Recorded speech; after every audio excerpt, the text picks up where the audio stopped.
There are 5 phases that you will go through when you're applying for a master's in US. You cannot write a good SOP in 1 week. I advise that any school you think which is worth attending so far in your list, once your visa is secured, congratulations first of all. Hey guys, welcome back to the channel. So as you know, US has 2 application intakes. The first and the most common one is the one that begins in August, and that is known as the fall intake. The other one begins in January and is known as the spring intake. Now, I've already done 2 videos to talk everything about the spring intake. How does it work, how to plan for it, and also what is its biggest disadvantage.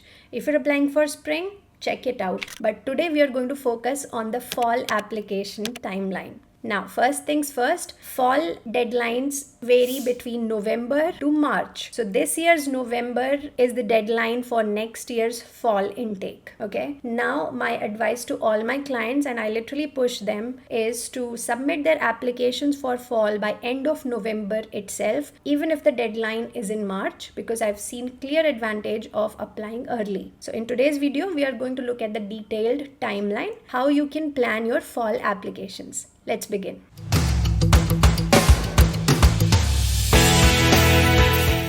Before we begin, we have some exciting content coming about, not just about studying abroad, but also saving some money. So make sure you're subscribed to the channel. Alright, now let's talk about the fall timeline. And there are 5 phases that you will go through when you're applying for a master's in US. Let's look at them. So as you can see on the screen, there is a research phase when you are researching the programs, deciding how to upgrade your profiles, etc. There is a test taking phase when you are taking compulsory tests like TOEFL and maybe GRE. Then there is application prep phase, which is very, very crucial. And then there is the application phase itself and the post application phase. So as you can see, I've given you a timeline from almost January to August when the fall session begins. So this is almost 1.5 years, which I think is a good time to spend thinking about your education in US. So let's look at them one by one. So first is the research phase that goes on from, let's say, January to April. And I see this phase as getting period where I like to get clarity on my education plans and what do I really want to do. So I want to start thinking about what programs am I looking to apply to, and also researching what kind of profiles are getting admitted to these programs. So you can look at like Grad Cafe results or other online forums. We also post our results transparently on Scholar Strategy to see what kind of profiles are getting admitted and evaluate my own profile. Where do I stand? If there are some serious gaps in my profile, this is the period when I can do something about it, because otherwise it will be too late. So for example, if my academic grades are lacking in a certain subject which is important for my major, for example, if I'm applying to masters in computer science and my grades in data structure or algorithms is very, very weak, then maybe it's time for me to take a extra course which issues a certificate or gives me transcript and do well in that course. Or let's say if I lack work experience, then I can think about what are some of the hands-on projects I can do. Maybe I can do some freelancing projects, or maybe I can do an internship in this while. So utilize this period well to kind of position yourself nicely for the application season. Next is the test taking phase, which can continue between, let's say, May to July. And this is the period when you want to get done with all these compulsory tests. So TOEFL or IELTS is definitely mandatory, and GRE, GMAT are somewhat optional now. So look at your target programs and some of the universities and decide whether you want to go for these tests or not. And if you're still confused about that, then we do have some previous videos on GRE that you can check out. I'm putting the link in the description box as well. But this is the period when you want to get done with these tests, because let's say if you don't get your desired score, you still have time after this to maybe retake them once. If you take them in September or October, which is what some people do, then it leaves very little time before the deadlines for you to retake, and it kind of creates that panic. So that's what we are trying to avoid. So get done with your tests as early as possible. Third is the application preparation phase, and this goes on pretty intensively in the months of August, September, sometimes in October also. And this is the phase where you are spending time preparing for the applications, because US applications are fairly intensive and there are so many components to them. You need time to do them well. So for example, SOP and LORs take time.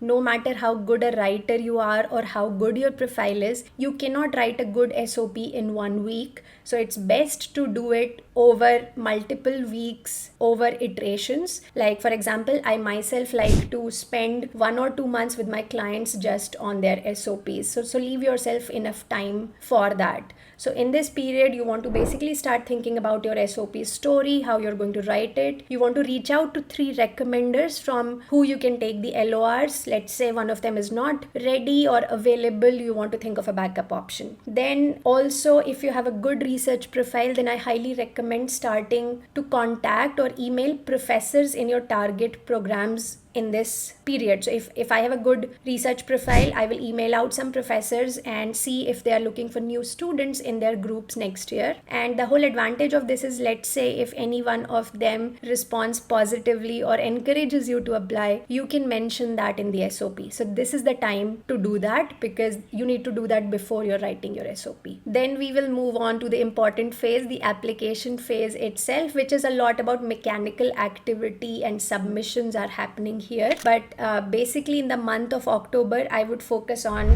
finish shortlisting your universities, have a clear idea of what 10 schools are you going to apply to, order your transcripts, get your WS evaluation if that is required, start forwarding your GRE and TOEFL scores to your target universities, start filling out the online applications, and try to finish your SOP and resumes soon at this point, because in between November to January is when there will be a lot of deadlines in your programs. And as I've mentioned, I like applying early. So from November onwards, you should try submitting your applications one by one. And you also want to follow up with your recommenders. Make sure that recommendations are submitted on time. Also keep checking the status of your application after you have submitted it. There is a portal where you can check, and make sure they have received all the items that are required and your application is marked complete. There are some tragic stories where candidates missed out on them. So you don't want to just fall out of the loop. You submitted everything, you think you are done, but maybe the university hasn't received the official scores or something else that they require.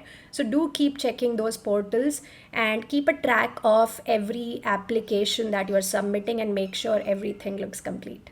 Okay, so if you're done with all this gruesome part, that means that we are in the post-application phase now, which can begin from February or any month once you are done submitting your applications. Now, this is when you will start receiving results from some of the universities. They roll it out early. Some of them take a lot of time, like some of our clients are still waiting for results in the month of April, but you will start receiving results. I advise that any school you think which is worth attending so far in your list, you should get an I-20 from them, because I-20, mailing the I-20, receiving it can take couple of weeks. So you can start that process early if you want. You ultimately want to finalize the school you wish to attend sometime by May, and so that you can then apply for student visa, education loan, and all those things. And between the months of June to August is when everything will start getting finalized. You should secure your student visa in this time, depending on when you get an appointment and all those things. By the way, we do have very, very good videos about visa planning, so do check them out. And once your visa is secured, congratulations first of all. Now there are still few things you can do, again, if you have a research profile, this is a very good time to again reach out to professors and see if they're looking for students for next fall. This can help you with potential research assistantships offer. So we have covered tips like this extensively in our funding masterclass on how to get assistantships or funding after you have received your admit. Make sure you check it out. You can definitely find some tips that you are not aware of. Apart from that, this is the time to just spend some quality time with your family, book your flight tickets, start doing all that heavy packing, and fly away. So this is an exciting time, and I hope everything works out well for you and that you are able to land in your target school a couple of weeks before your term starts. And I advise that because it helps you or gives you some time to spend on campus and look for those assistantships. So this is the period exactly when I found my RA-ship offer. So I think this is a very golden period. Leave yourself at least a gap of 1 or 2 weeks before your classes start so that you can look for opportunities on campus. So that was it from my side. That was the fall application timeline. If you have questions, particularly about any one component, leave it in the comment and I'll try to get back to you as soon as possible. Thanks for watching. Don't forget to subscribe, and I will see you next time.